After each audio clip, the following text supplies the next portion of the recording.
আপনারা যদি ক্ষমতা আসেন পাশের লোকেরা তো ঢুকে পড়বে। কি বলছে? পাশের লোকেরা ঢুকে পড়বে। তা বলেছে তা আমি দোয়া করতেছি এরা যেন ঢুকে। এই তো বেগম বলে যে কি বলেন আপনি? তা বলেছে ঢুকলেই তো আমাদের বাংলা আমরা যে বদনাম আমাদের 71 সালে করে মিথ্যা পাবে, আমরা একটা প্রকৃত স্বাধীনতা যোদ্ধা হিসাবে নিজেদের পরিচয় দেওয়ার জন্য একটা সুযোগ পাব। কেন?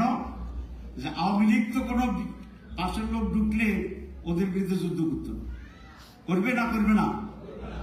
আওয়ামী লীগ ভারতের বিরুদ্ধে যুদ্ধ করবে, ফাইলে সহযোগিতা করবে। আর একটি যে বড় দল আছে তারা সহযোগিতা করবে না, কিন্তু যুদ্ধ করার মতো নিজেদেরকে অত সংগঠিত করতে পারবে না। তাহলে যুদ্ধ করলে সংগঠিত শক্তিকে, তাহলে আমরা হবো খাঁটি মুক্তিযোদ্ধা। কথা বুঝছেন না? বুঝেন না? বুঝছেন? তাহলে ক্লিয়ার? জি জি, ইংরেজিতে। তো তাহলে একটা খাঁটি মুক্তিযোদ্ধা হওয়ার একটা সুযোগ তৈরি করব ইনশাআল্লাহ। 2,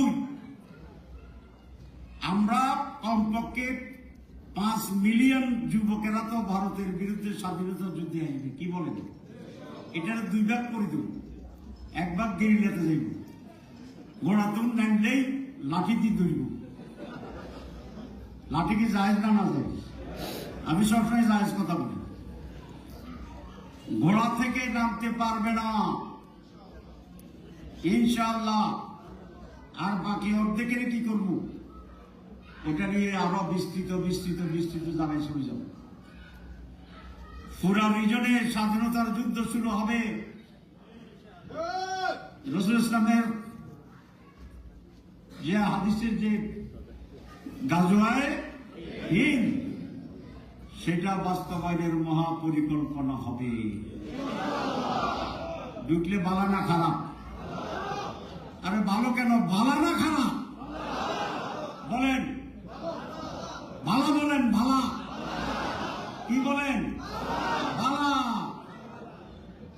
খারাপ তৈব এই জন্য যদি আপনি দেখে ভয়ে ফালাইয়া দৌড়াইয়া মঙ্গল সাগরে ফড়ে যান, তারপরে যাবেন কোন নেই ফড়িতে পাবেন যে যাবেন তো যাইতে দেখতে মাঝখানে ঢুকবেন তো ডুবাচ্ছে।